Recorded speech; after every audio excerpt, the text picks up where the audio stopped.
Bismillahirrahmanirrahim. Alhamdulillahi rabbil alamin. Allahumma salli wa sallim wa barik ala Muhammad wa ala ali Muhammad. Allahumma anfa'na bima 'allamtana wa 'allimna ma yanfa'una wa zidna ilma wa barik lana fi ilmina warzuqna al-ikhlasa fil qawli wal 'amali kamila wa 'ilman nafi'an la yunsa wa tawfiqan da'ima wa sihhatan wa yaqinan wa 'afiyah. Allahumma iftah lana kulla khair. Allahumma qfina bihalalika an haramik wa aghnina bifadlika amman siwaka. Amin ya rabbal alamin. Waalaikumsalam. Tafadhal. Alhamdulillah kaum muslimin rahimakumullah, kita lanjutkan pembahasan kitab Al-Arba'un At-Tijaniyah yang berisi tentang amalan-amalan yang bisa menambah iman kita kepada Allah Subhanahu wa taala. Dan kita sudah sampai pada Abwabul Munafikin, bab-bab tentang para munafik. Nomor 35. Laras lagi? Iya. Nomor 35, babu sifatil munafikin, bab sifatnya orang-orang munafik. Ada dua hal yang perlu kita bicarakan. Yang pertama, kitab ini adalah bicara tentang cabang-cabang iman. Kenapa malah bicara tentang munafik? Ya, apa kaitannya? Kaitannya adalah ini beliau Mbah Ghazali akan membahas amalan-amalan yang termasuk amalan-amalan orang munafik. Nah, amalan ini kalau dilakukan menyebabkan kurangnya iman. Sehingga maksud beliau membahas masalah munafikin ini supaya kita meninggalkannya atau melakukan yang sebaliknya. Maka melakukan yang sebaliknya dari sifat-sifat orang munafik ini akan menambah iman kita kepada Allah Subhanahu wa taala. Nah, dan seperti ini biasa, yaitu seseorang membahas suatu masalah kemudian dia membahas juga yang sebaliknya. Karena apa? Ada kaidah mengatakan al-amru bisyai'i nahyun 'an diddihi. Al-amru bisyai' memerintahkan terhadap sesuatu sama dengan melarang dari yang sebaliknya. Demikian juga an-nahyu 'anis syai'i, larangan dari sesuatu itu berarti amrun bididdihi, sama dengan memerintahkan yang sebaliknya. Nggih, kaidah ushul fikih ini. Nah, maka di sini disebutkan sifat-sifat orang munafik bukan untuk kita lakukan, tapi justru untuk dilakukan yang sebaliknya. Ini masalah yang pertama. Kemudian masalah yang kedua, munafik itu ada dua macam, sebagaimana dulu sudah pernah kita kupas, tapi kita kupas lagi dari kitab Sunan Tirmidzi. Penjelasan dari Hasan Al-Basri, an-nifaqu nifaqani. Munafik itu ada dua macam. Yang pertama adalah nifaqul amal, munafik pada amalnya saja tapi hatinya masih muslim. Yang kedua nifaqut takdzibi, yaitu munafik yang mendustakan, yaitu hatinya itu memang mendustakan kepada Allah Subhanahu wa taala. Maka yang dibahas pada buku ini bukan yang nomor 2. Karena kalau yang nomor 2 ini munafik hatinya mendustakan, ini sudah kekal di neraka, tidak akan bisa lagi balik ke surga. Adapun yang munafik amal ini dia masih muslim, waalaikumsalam, maka masih ada kesempatan untuk masuk ke dalam surga. Hadis yang pertama, an Abdullah bin Amr radhiyallahu anhuma anna an-nabiy sallallahu alaihi wasallam qala, arba'un, ada 4 perkara, man kunna fihi, barang siapa yang 4 perkara itu ada pada dirinya, kana munafiqan khalisan, adalah dia seorang munafik yang murni.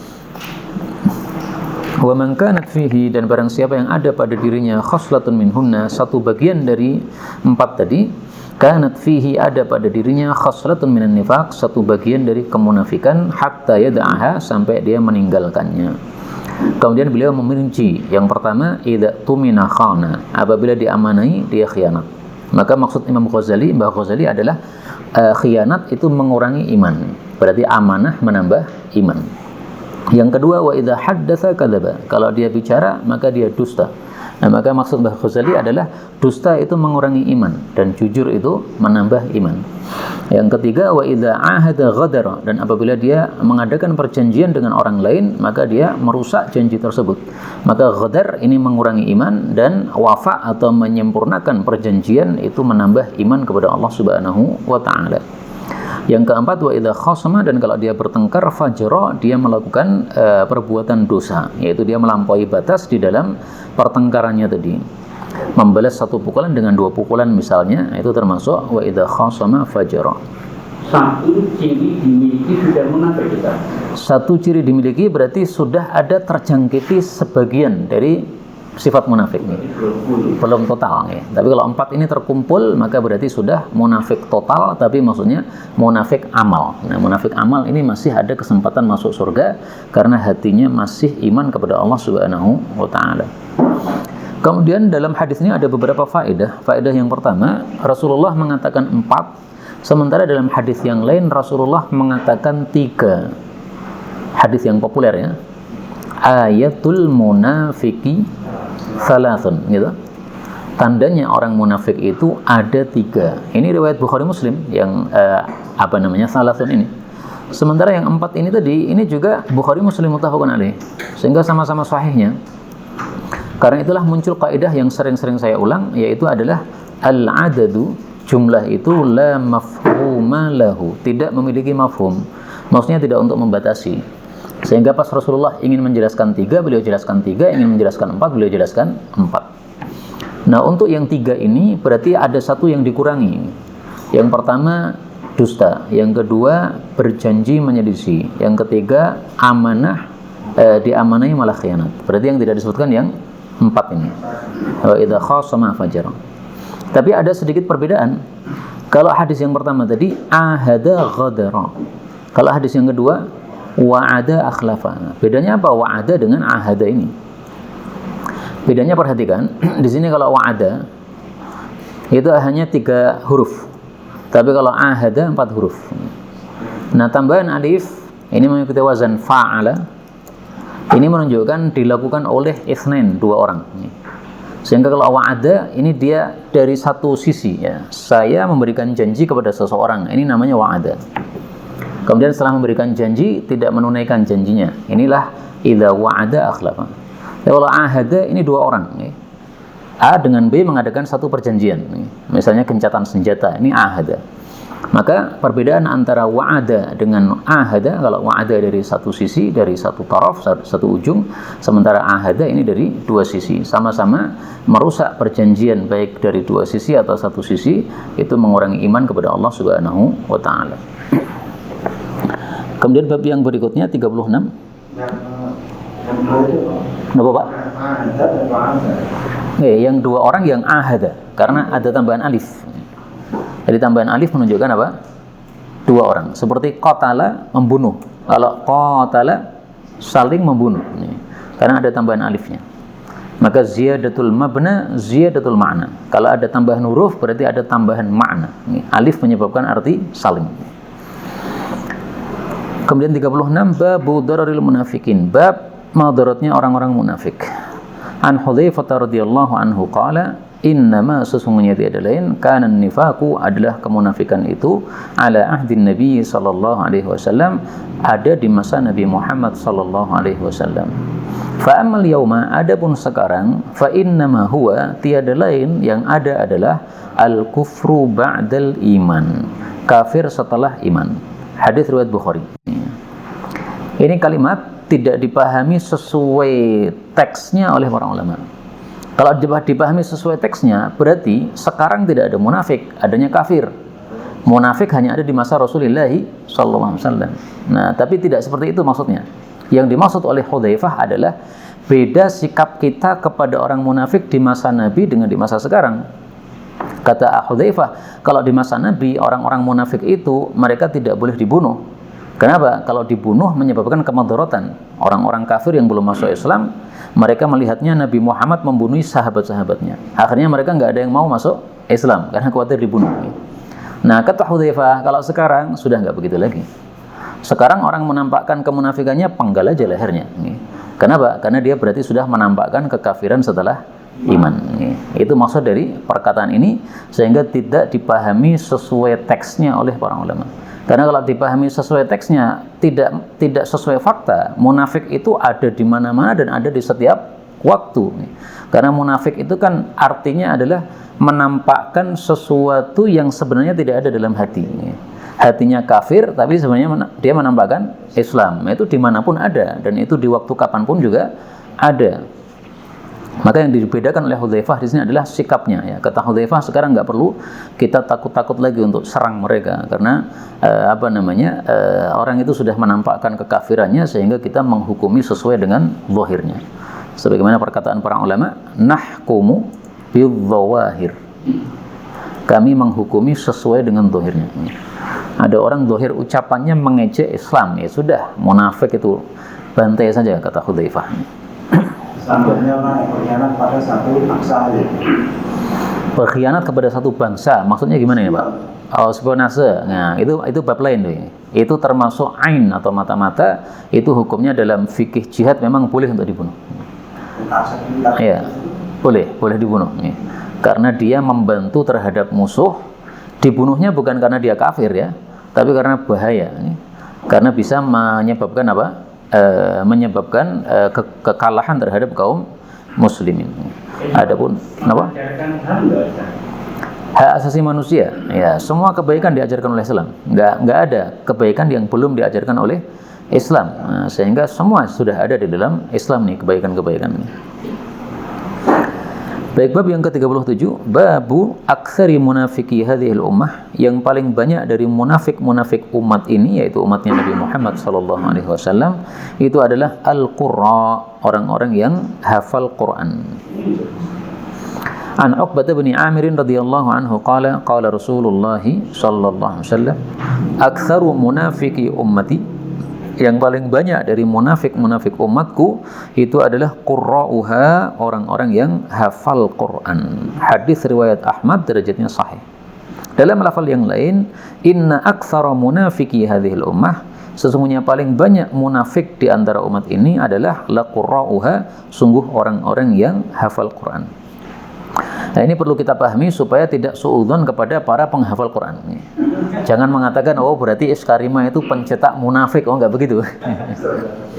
Ini maksudnya adalah menyerupakan antara munafik dengan orang-orang yang tidak ikhlas dalam hafalan Quran. Munafik itu dia menampakkan Islam padahal hatinya isinya kafir. Nah, orang-orang yang hafal Quran tetapi tidak ikhlas juga begitu. Hatinya sebenarnya menghendaki dunia, tapi menampak-nampakkan seolah menghendaki akhirat dengan baca Quran, dengan menghafal Quran. Maka yang dimaksud di sini orang-orang yang qurra, yang hafal Quran itu adalah munafik karena tidak ikhlas di dalam membaca atau menghafal Al-Quran. Tujuannya ngapal Quran apa? Supaya terkenal. Nah, itu berarti munafik. Maksudnya menyerupai munafik. Tujuan hafal Quran apa? Supaya nanti kalau lomba saya dapat uang karena hadiahnya besar, 30 juta, 100 juta. Nah, berarti tidak ikhlas seperti itu. Maka itu adalah yang dimaksud dalam hadis ini. Kalau tujuan asal adalah pahala dari Allah, maka tujuan setelahnya itu bebas, Pak. Jadi tujuan asalmu ngapalkan Quran apa? Ya pahala dari Allah. Karena satu huruf saya baca mendapatkan pahala 10. Nah, paling enak ngapalkan Quran berarti. Karena orang ngapalkan Quran harus ngulang-ngulang terus. Nah, berapa pahala saja yang sudah dia dapatkan itu. Tapi dengan sebab itu kemudian lancar masuk UNS, kemudian lancar ngelamar perempuan. Nah, itu semuanya bonus saja, nih. Bonus saja, bonus nih. Tapi kalau sejak awal niatnya adalah saya ngapalkan Quran supaya nanti ngelamar siapapun saya diterima, ini nggak ada pahalanya. Gitu. Itulah yang dimaksud di sini munafiki. Jadi meletakkan niat. Meletakkan niat harus di awal, yang untuk Allah di awal. Berikut-berikutnya itu bebas. Apakah tidak mungkin rusak di tengah? Rusak di tengah bisa. Karena itu harus menjaga niat sampai akhir. Termasuk orang sholat, di awal dia menjaga niat ikhlas karena Allah. Tiba-tiba calon mertuanya datang, sholatnya dilamakan. Itu sudah rusak itu, Pak. Padahal asalnya dia awalnya pengen sholat betul-betul. Trik untuk ikhlas. Sekarang itu banyak pengajian yang membuat katanya bahwa dulu kita itu baru latihan ikhlas.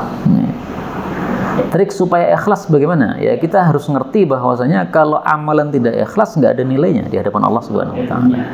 Iya, nol nanti. Sehingga kalau kita tahu awakib atau akibatnya, pasti insya Allah jadi ikhlas. Karena kalau kita tahu akibatnya masih nekat mencari selain pahala, ya sudah. Besok di akhirat kita ngaplo saja, nggak dapat apa-apa, karena nilainya nol sama sekali. Ini kalau kita pahami yang dimaksud adalah qurra' di masa sekarang yang sudah tidak di masa Rasulullah SAW. Adapun kalau hadis ini kita pahami yang di masa Nabi Muhammad SAW, maka maksudnya sesuai zahirnya. Banyak dulu orang-orang munafik untuk menutup dirinya, dia itu ngapalkan Quran, Pak. Sehingga orang menganggap wah ini muslim mantap ini. Padahal tujuannya dia ngapalkan Quran supaya menutupi apa? Atau kamuflase terhadap kemunafikannya. Nah, itu di masa Nabi betul. Kalau beda adalah menghafalkan Quran. Lebih baik adalah menghafalkan Quran dan mengajarkannya dan mengamalkannya. Tetapi menjaga keikhlasan. Karena insya Allah orang yang paham tidak akan apa? Cari macam-macam dari membaca Quran atau menghafal Quran tersebut. Kemudian dari hadis ini kita ambil pelajaran juga bahwa banyak di antara manusia-manusia ini yang ternyata zahirnya lebih baik daripada batinnya. Dan itu sudah disebut oleh Nabi sebagai munafik. Maka mungkin kita-kita ini ya pantas disebut munafik kadang-kadang nih. Karena zahirnya lebih bagus daripada apa? Bahkan pakaiannya lebih mahal daripada jeroannya. Nah, ini kok. Hatinya hitam sementara bajunya putih. Mending bajunya hitam, kulitnya hitam sementara hatinya putih. Masya Allah. Jadi munafik itu yang dimaksud di sini zahirnya tidak sesuai dengan batin. Maka hadis ini sekaligus mencela orang-orang yang termasuk kita ya. Kalau kita itu tidak menyamakan antara zahir dengan batin ya. Pas sendiri tidak bagus, pas banyak orang kita bagus, nah itu sudah termasuk apa namanya berhak disebut munafik, yaitu munafik dalam hal menyerupai mereka tadi, bukan munafik yang sesungguhnya itu. Termasuk yang khawarij itu juga termasuk. Khawarij itu bukan munafik. Yang kata Nabi itu justru dia bacaan Qurannya hanya diapelkan Quran itu loh. Ya. Tetapi mereka bukan munafik. Karena mereka itu lari dari apa? Ciri-ciri munafik tidak ada pada diri mereka. Orang munafik itu kan mereka sedikit zikir. Nah, sementara mereka itu zikir terus kepada Allah Subhanahu wa taala. Hanya saja memahami Quran dengan pemahaman semau sendiri. Kesalahannya di situ. Semestinya kita pahami Quran sesuai pemahaman para sahabat Nabi sallallahu alaihi wasallam. Nah, kalau pemahaman sendiri ya sudah, jadinya rusak kayak begitu tadi. Terkait dengan janji adalah hutang, Ustaz. Kenapa kok? Janji adalah hutang. Iya, janji adalah hutang, benar. Karena kalau kita sudah berjanji kemudian kita menyelisih termasuk dalam bab munafik tadi. Tapi memang ada di dalam fikih Islam itu janji-janji yang boleh kita untuk membatalkannya. Misalkan yang disebut sebagai mudabbar. Pernah dengar apa ini? Mudabbar itu budak yang dimerdekakan setelah majikannya mati. Jadi majikannya mengatakan, nanti kalau saya mati, kamu merdeka. Itu mudabbar. Nah, bolehkah di dalam Islam itu membatalkan mudabbar? Boleh. Mohon maaf, kemarin saya bilang kepada kamu, kalau saya mati, kamu merdeka. Tapi ternyata saya butuh uang nih. Nah, maka kamu saya jual. Nah, kemudian dijual, boleh. Nggak ada masalah seperti ini. Ya, berarti kan membatalkan, Pak. Karena kalau menunggu kematian majikannya dia otomatis mati. Nah, ini membatalkan berarti kan tidak sesuai perjanjiannya kan. Tidak ada masalah kalau dia dibutuhkan. Kalau tidak dibutuhkan maka paling bagusnya jangan dibatalkan karena khawatir termasuk dari janji yang tidak berhutang. Apakah ada janji yang bukan hutang? Apabila kita ucapkan insya Allah maka sudah tidak hutang. Saya akan berikan kepada engkau insya Allah. Nah, insya Allah ini sudah tidak jadi hutang lagi. 38. Moga-moga Pak. Tadi di yang awal tadi ya. Jika diamanai berarti anak. Nggih. Itu ini contoh yang saya alami. Saya diamanai untuk membawa uang. Iya. Tempat kerja. Iya. Kemudian disuruh bawa kan saya bawa. Tapi kadang-kadang saya gunakan. Terus saat gunakan saya kembalikan. Yang seperti ini apa termasuk bagian dari kemunafikan? Apakah termasuk khianat ataukah tidak? Hukum asalnya nggak boleh memakai Pak. Hukum asalnya. Tapi kalau diizinkan boleh. Tapi kalau tidak diizinkan nggak boleh. Itu pun kembali harus sesuai dengan jumlah asli. Kembali sama, tidak nambah, tidak kurang. Kalau menambah jadinya riba. Makanya kalau bawa uang yang bukan milik kita paling bagus diperjelas nih. Bolehkah saya menggunakannya kalau saya butuh? Nah, kalau sudah diizinkan nggak ada masalah. Jadi hanya cukup dibawa saja ya. Oke, tugasnya membawa, nggak boleh dipakai. Baik, kita lanjutkan. Bab 38, babun bab rihun syadidatun, angin yang dahsyat, limauti munafikin, karena kematiannya seorang munafik, azimin yang besar. An Jabirin radhiyallahu anhu anna Rasulullah sallallahu alaihi wasallam qadim min safar, datang dari safar. Falamma kana, maka tatkala adalah Nabi qurbal Madinah, dekat kota Madinah, hajat, bergerak, rihun syadidatun, angin yang dahsyat, takadu nyaris antat finar raqib, untuk menimbun orang yang berkendara. Yang dimaksud menimbun orang yang berkendara ini karena anginnya membawa pasir, padang pasir, sehingga akhirnya mengenai orang yang berkendara, terus kemudian tertimbun oleh pasir yang dibawa itu, dan ini menunjukkan anginnya sangat dahsyat sekali. Faza'ama, maka dia mengatakan, anna Rasulullah sallallahu alaihi wasallam qala, bu'itsat, telah diutus hadhir rih, angin ini, limauti munafik, karena matinya seorang munafik. Falamma qadimal Madinah, tatkala datang kota Madinah, fa idza munafiqun azim, ternyata ada seorang munafik yang besar, minal munafikin, dari kalangan munafikin, qad mata, dia telah mati. Hadis diriwayatkan oleh Imam Muslim. Ini bukan berarti setiap ada munafik besar pasti angin ribut, tidak harus begitu, tapi pernah kejadian munafik besar mati ditandai dengan adanya angin yang sangat kencang. Maka hadis ini disebut oleh para ulama termasuk hadis-hadis yang dalailun nubuwah. Dalailun nubuwah itu tanda-tanda kenabian Nabi Muhammad SAW sangat tampak dari sabda-sabda beliau seperti ini. Beliau mengatakan sesuatu yang beliau tidak melihatnya, ternyata setelah didatangi pada tempat tersebut faktanya sesuai dengan ucapan beliau. Ini adalah apa? Dalail nubuwah. Nah, tentang dalail nubuwah ini sudah dibahas oleh para ulama dengan sangat gamblang sekali dalam banyak kitab. Misalnya ini satu kitab yang populer, Dalailun Nubuwah, ini karya Al-Imam Al-Baihaqi. Demikian juga Dalail Nubuwah karya Abu Nu'aim Al-Asfahani. Ini saya sudah mendengarnya dari guru saya sampai sanadnya bersambung kepada Rasul sallallahu alaihi wasallam. Ini juga ada Dalail Nubuwah karya Baihaqi lagi. Banyak sekali ya. Dalail Nubuwah Ismail Asbahani, macam-macam. Tapi yang paling populer memang Dalail Nubuwah karya Al-Imam Al-Baihaqi yang sekitar ada 10 jilid. Jadi untuk menunjukkan Nabi seorang Nabi betul itu sampai ada hadisnya 10 jilidan.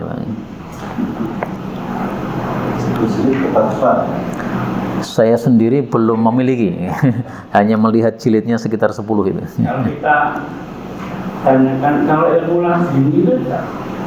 Ilmu laduni itu istilahnya diambil dari Al-Quran. Min ladunna ilma. Surat Al-Kahfi ayat 65. Kami telah mengajari kepada Nabi Khadir dari hadapan kami ilmu. Nah, maka diambil dari istilah min ladunna, kemudian ilmu ladunni. Artinya ilmunya langsung dikirim kepada Allah tanpa dia susah-susah mempelajari. Apakah itu bisa? Nah, otodidak itu kan kita tetap masih belajar juga, Pak. Itu tanpa belajar, langsung sudah muncul. Misalkan Nabi Sulaiman paham bahasa semut atau bahasa hewan, apakah pernah belajar? Tidak ada sama sekali penjelasan bahwa Nabi Sulaiman pernah belajar bahasa semut gitu. Tapi sudah dikasih paham oleh Allah Subhanahu wa taala. Dan ini juga kita temukan di dalam surat Yusuf. Ta'wilil ahadits. Wa kadzalika yajtabika rabbuka wa yu'allimuka min ta'wilil ahadits. Allah mengajari kamu wahai Nabi Yusuf dari tafsir mimpi. Siapa yang ngajari tafsir mimpi, Pak? Orang pas kecil itu sudah dibuang di sumur. Habis di sumur kemudian masuk penjara. Siapa yang ngajari? Enggak ada. Nah, itu ilmu laduni kayak begitu. Tapi secara umum ilmu itu kebanyakannya rata-ratanya adalah bukan laduni, tapi kasbi, diusahakan. Usaha. Maka ilmu laduni menurut saya nggak bisa kita usahakan dengan usaha bagaimanapun kecuali kalau Allah menghendaki itu. Seperti tahu sebelum minarah itu kafir ya? Gimana maksudnya? Tahu sebelum seperti dukun. Iya, maunya semangat. Ya kalau mengaku-ngaku mengetahui perkara gaib ya dukun kafir. Maksudnya kekafiran itu ya. Tapi kalau maksudnya adalah ada bisikan dari setan misalnya, ya itu belum sampai kafir nih. Hanya membenarkan ucapan setan tuh nggak benar. Karena setan tuh pendusta. Kemudian tiba-tiba Ketika Umar khutbah itu, apakah Sayyidina Umar sadar, Pak? Itu yang pertama. Kalau Sayyidina Umar sadar, itu karena Allah tampakkan kepada dia tempat yang jauh, tapi terlihat seolah-olah dekat. Dan itu ada pada Rasulullah SAW ketika Isra Mi'raj. Beliau ditanya tentang Baitul Maqdis, suruh menyebutkan berapa tiangnya, kemudian temboknya bagaimana. Nah, beliau bingung, wah saya nggak ngapalkan itu. Tapi oleh Allah kemudian disingkapkan. Nah, apa yang boleh terjadi pada Nabi Muhammad SAW sebagai mukjizat, sering boleh terjadi untuk wali Allah sebagai karamat. Nah, maka Sayyidina Umar kalau dia betul-betul melihat, itu adalah karamat. Bisa juga Sayyidina Umar nggak sadar, dia dibikin mulutnya bicara oleh Allah Subhanahu Wa Taala. Hanya dia sendiri nggak sadar apa yang dia ucapkan itu. Bisa saja ini. Wallahu a'lam. Karena kita nggak ngalami kan, nah, sehingga kita nggak tahu apakah Sayyidina Umar waktu itu sadar ataukah tidak. Yang jelas pas beliau mengatakan gitu, orang-orang semuanya heran. Ini Sayyidina Umar ngelintur. Dianggap melintur karena teringat dengan kondisi orang yang sangat jauh. Ini istilah badai pasir menimbun ini istilah memang kejadian nyata. Nyaris saja, Pak. Nyaris bisa menimbun orang yang nyaris itu berarti belum. Tapi insya Allah kondisi begini nih contohnya bisa kita lihat di YouTube banyak ya. Jadi misalnya kita cari di YouTube dengan bahasa Arab atau bahasa Indonesia mungkin juga ada. Kalau bahasa Arab saya sering lihat itu. Jadi badai besar di padang pasir yang kita lihat memang seperti apa namanya bukit itu berjalan. Padahal sebenarnya apa namanya angin yang membawanya. 39 ya. Babun khoslatani, ada dua perkara la tajtami'an yang tidak akan berkumpul, maksudnya berkumpul pada satu orang. An Abi Hurairah radhiyallahu anhu qala Rasulullah sallallahu alaihi wasallam, khoslatani, dua perkara la tajtami'an tidak akan kumpul fi munafik, pada orang munafik. Satu, husnu samtin, bagusnya samtin. Nah, samtin itu saya susah mengartikan. Diartikan penampilan atau, tapi intinya gini, perilaku yang bagus. Orang aneh-aneh, tapi orangnya akhlaknya baik, kayak begitu Pak. Karakter atau perilaku. Kalau saya lebih suka menerjemahkan perilaku. Husnu samtin, perilaku yang bagus. Yang kedua, wala fiqhun fi dinin, tidak pula paham dalam masalah agama. Artinya kalau ada orang munafik, dia tidak mungkin paham agama plus akhlaknya bagus, nggak mungkin. Tapi kalau dia akhlaknya bagus tidak paham agama, mungkin. Atau paham agama akhlaknya jelek, mungkin. Tapi kalau dua-duanya terkumpul pada satu orang, ini pasti bukan munafik. Karena itu menurut saya yang dimaksud oleh Mbah Ghazali dalam bab ini adalah mari tampakkan bukti bahwa kita itu imannya bagus di hadapan Allah dengan cara mengumpulkan dua ini. Paham agama sama perilaku yang baik. Termasuk kata-kata muzadzabun itu. Muzadzabin nggak ada kaitannya dengan ini, Bang. Kalau muzadzab itu kan tidak jelas, tidak masuk muslim, tidak masuk mukmin. Kalau pas ketemu orang beriman mengatakan saya ikut kamu, ketemu orang kafir mengatakan saya ikut kamu, itu yang muzadzabin nggak gitu. Mungkin muzadzab itu malah cocoknya seperti para orang-orang yang sekarang nyalonkan itu ya. Jadi ketemu siapapun oke gitu. Poin menang sing di itu dia pasti gabung situ. Yang mirip dengan apa? Munafik itu malah. Wallahu a'lam. Walaupun saya kafir. Nah, nama-nama nggak usah disebutkan, Pak. Bahaya nanti.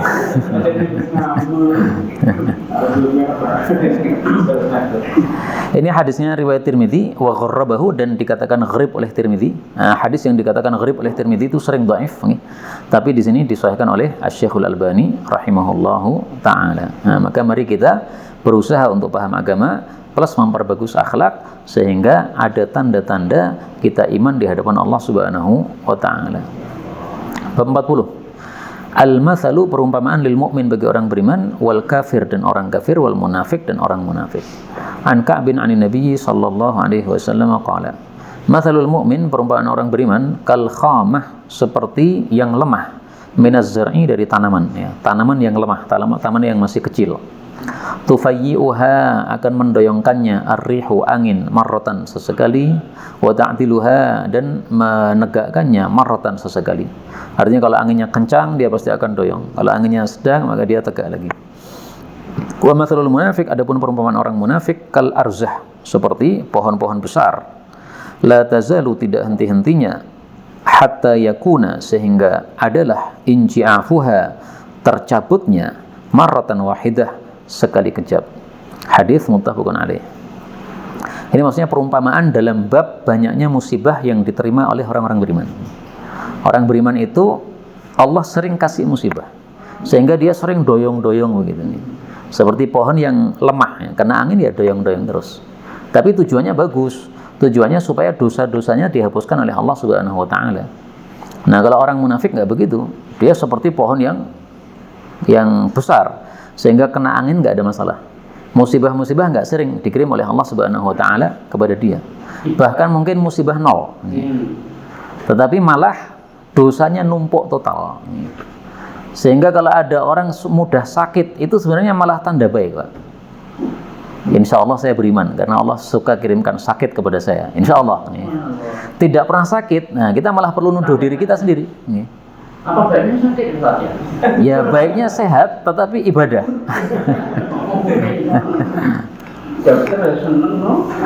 Tapi maksudnya kalau kita itu nggak pernah sakit sama sekali, kita harus nuduh diri kita, Pak. Introspeksi. Kok saya nggak pernah sakit ya? Sakit-sakit yang kecil-kecil loh maksudnya. Batuk, pilek, pusing, sakit gigi, yang gitu-gitu. Itu kalau ada pada orang beriman, itu semacam harus. Kalau tidak ada pada orang beriman, harus nuduh diri kita sendiri. Kok saya nggak pernah sakit? Bukan berarti kita meminta sakit, bukan. Tapi kita menuduh kepada diri kita sendiri, kok Allah tidak pernah mengirimkan saya penghapus dosa. Jangan-jangan nanti tidak pernah sakit, langsung mati gitu.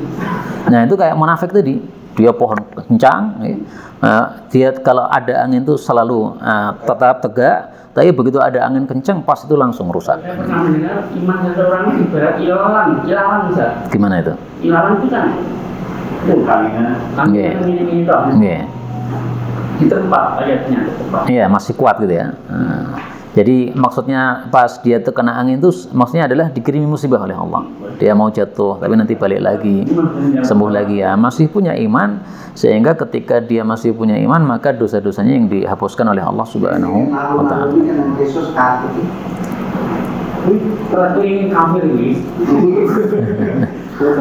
Pohon yang kafir.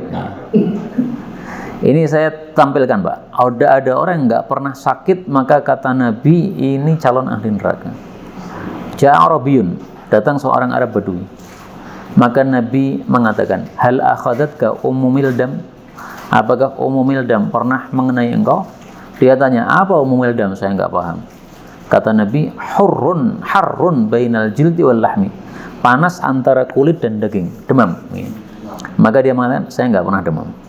Sampai istilah umumul dam pun nggak paham. Istilah demam dia nggak paham. Kemudian ditanya lagi, fahal sudita, pernah pusing? Wah mas sudah, pusing apa sih? Nggak paham saya. Nah, kemudian dijelaskan oleh Nabi, itu adalah angin masuk ke kepala, akhirnya menyebabkan uratnya jadi rusak sehingga jadi pusing. Maka dia mengatakan, saya juga nggak pernah. Maka tatkala dia pergi, Rasulullah mengatakan, man sarrahu ayyandura ila rajulin min ahlin nar. Siapa yang pengen melihat kepada calon penghuni neraka, ya orang kayak gini nih, nggak pernah sakit. Iya, fal yang duruh ini karena Nabi tidak melanjutkan nih, karena sudah bisa dipaham nih. Tapi kalimatnya Nabi sampai di sini selesai. Itu dikatakan kata Nabi. Bukan, maksudnya ini penjelasan dari perawi hadis. Nah, kenapa dijelaskan oleh perawi hadis? Karena kalimatnya dipotong oleh Rasulullah sallallahu alaihi wasallam. Dan ini derajat hadisnya hasan sahih, bisa dilihat dalam kitab Adab Mufrad hadis nomor 495 ini. Nah, maka alhamdulillah kalau kita sakit-sakit itu adalah sesuatu yang tanda baik. Husnudzon sama Allah kalau sakit. Dan kalau tidak pernah sakit harus suudzon kepada diri kita sendiri. Kenapa saya nggak sakit ini? Suudzon. Barangkali saya ini munafik di hadapan Allah Subhanahu wa taala sehingga nggak pernah dikirimi sakit itu. Ya menyerupai Fir'aun ya, nggak pernah sakit nih. Minta sehat itu disyariatkan, minta afiat disyariatkan, tetapi Allah akan tetap memberikan kita sakit ketika memang Allah menghendaki menghapuskan dosa-dosa kita. Jadi tidak bertentangan antara kita minta sehat dengan dikirimkannya sakit oleh Allah Subhanahu wa taala. Jadi mulai hari ini hati-hati terhadap orang sakit. Gimana, Pak? Jadi dia ahli surga gitu. Oh, nggih. Pokoknya melihat orang tidak boleh dalam hati kita merasa lebih bagus. Tapi lahirnya dulu dia iman dan tidak Pak. Iya, kalau dia orang muslim maksudnya kan. Kita pilih terus. Tapi kurang gizi. Astagfirullahaladzim. Ya yang hasil yang nomor 3 apa tadi? Oknumnya itu apa? Abdullah bin Ubay. Siapa, Pak? Tadi ya? Oh, munafik ini. Munafik sejati. Ini sudah yang munafikun azim itu, Pak. Apa yang Ini saya cari di kitab syarah nggak dijelaskan. Nggak ada penjelasan. Ya bisa jadi Abdullah bin Ubay, bisa jadi yang lain. Karena tanda tokohnya munafik tidak hanya Abdullah bin Ubay. Meskipun yang paling populer itu ya. Oke. Kemudian wa fi lafdhin wa mathalul kafir kamathalil arzah. Arzah tadi sudah, pohon besar. Somma itu artinya keras. Mu'tadilatan yang dia lurus hatta yaqsimah Allah, sampai Allah menghancurkannya idza syaa, ketika Allah berkehendak. Ya kayak tadi ya, weteringin di sana tuh nih. Enggak pernah doyong, tapi begitu sudah kena angin langsung total semuanya rampal. Kemudian hadis terakhir, akhiru ahaditsil kitab. Akhir hadis dalam kitab ini, yaitu pada kitabnya Mbah Ghazali yang asal, akhir hadisnya adalah hadis ini. An Ummi Salamah radhiyallahu anha anna Nabiyya sallallahu alaihi wasallam kana yaqul, adalah biasa berkata, idza shalla subha, ketika sudah salat subuh, hina yusallim, ketika telah salam, Allahumma inni as'aluka ilman nafi'a wa rizqan thayyiba wa amalan mutaqabbala. Ya Allah, saya minta padamu ilmu yang manfaat, rizki yang halal, dan amal yang diterima. Ini seolah-olah Mbah Ghazali mengatakan supaya kita termasuk orang-orang yang tambah imannya, maka hendaklah melazimi doa ini, maka akan diberi oleh Allah taufik untuk mengamalkan amalan-amalan yang diterima oleh Allah Subhanahu wa taala. Hadis riwayat Imam Ibnu Majah, dan hadis ini derajatnya hasan, dan hadis ini salah satu dalil yang menunjukkan bahwa setelah sholat itu ada doa. Karena sebagian orang menganggap bahwa setelah sholat adanya wirid saja, nggak ada doa. Ini pendapat yang salah. Dan pendapat itu muncul karena salah paham terhadap fatwa dari Ibnul Qayyim. Ibnul Qayyim mengatakan, kalau ada doa yang disebutkan doa itu dibaca oleh Nabi duburos sholah, di belakang sholat. Nah, kata Ibnul Qayyim, itu maksudnya adalah sebelum salam. Tapi kalau yang dibaca oleh Nabi duburos salat itu adalah wirid, maka maksudnya itu adalah setelah salam. Nah, Ibnul Qayyim cuma mengatakan begitu, tidak mengatakan tidak ada doa setelah salam. Dan beliau tidak pernah melarang sama sekali. Nah, kemudian orang-orang yang bermadzhab Hambali belakangan kemudian memahami dari perkataan Ibnul Qayyim berarti tidak ada doa setelah salam. Ini salah fatal. Salahnya kenapa? Karena kita temukan dalil hadis sangat banyak sekali bahwasanya setelah salam Nabi juga mengajarkan doa. Hanya memang adabnya bukan setelah salam langsung doa, tapi setelah salam kemudian wirid, baru kemudian berdoa. Saya akan tampilkan 3 dalil. Ini dalil yang pertama. Idza shalla subha, ketika telah salat subuh, hina yusallim. Artinya setelah salam. Taunya setelah salam dari bab yang ditulis oleh Ibnu Majah. Ibnu Majah menulis babu ma yuqalu ba'da taslim. Bab yang diucapkan setelah salam. Ini menunjukkan berarti ini diucapkan setelah salam. Dalil yang kedua, Rasulullah Shallallahu Alaihi Wasallam bersabda bahwasanya beliau bermimpi ketemu dengan Allah Subhanahu Wa Taala. Kemudian di akhir mimpi Allah Subhanahu Wa Taala berpesan kepada beliau, ya Muhammad, wahai Muhammad, idza shallaita, kalau kamu sudah selesai salat, maka ucapkanlah doa, Allahumma inni as'aluka fi'lal khairat wa tarkal munkarat wa hubbal masakin wa an taghfira li wa tarhamani wa tatuba alayya wa idza aradta bi ibadika fitnatan faqbidni ilaika ghaira maftunin. Ini hadisnya riwayat At-Tirmidzi, derajatnya sahih. Ini satu hadis lagi. Faqra al-mu'awwidzat. Al-mu'awwidzat. Rasulullah bersabda, Iqra'il mu'awwidzat, bacalah surat-surat mu'awwidzat fi duburi kulli salatin, di belakang setiap salat. Dan ini sepakat ulama bahwa membaca surat-surat Al-Falaq dan An-Nas itu bukan sebelum salam tetapi setelah salam. Sementara surat Muawwidzat isinya doa.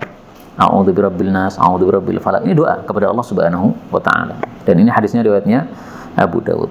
Wallahu a'lam bishawab. Karena itu saya sangat yakin bahwa pendapat yang mengatakan tidak ada doa setelah sholat itu sangat fatal kesalahannya karena bertentangan dengan hadis-hadis Nabi sallallahu alaihi wasallam. Wallahu a'lam bishawab. Sudah selesai kitab ini kita baca, benarnya dari Allah. Kalaupun ada salahnya fa astaghfirullahaladzim wa lakum. Kalau ada tambahan dipersilahkan. Ibnu Qayyim sama Ibnu Abdal itu termasuk nama yang awalnya mana? Ibnul Qayyim sama Ahmad bin Hanbal atau ulama madhab Hanbali. Itu yang termasuk salaf atau khalaf? Kalau Ibnul Qayyim itu orang belakangan, Pak. Muridnya Ibnu Taimiyah tahun 700-an, 700-800. Katakan Ibnu Abdal itu yang menafsirkan maksudnya Hanbali belakangan yang setelah Ibnul Qayyim. Jadi setelah Ibnul Qayyim menyampaikan fatwa itu, kemudian ulama-ulama Hanbali menyalahpahami penjelasan Ibnul Qayyim tadi. Mas Pandi, saya usul yang akan datang dari sampai itu gara-gara belum disiapkan bahan. Karena ini bahannya habis dong. Kita usulkan. Ya tidak sampaikan Pak, biar Pak paling tidak. Kita usulkan Pak. Dewan? Baiknya Pak, apa dari PP saja?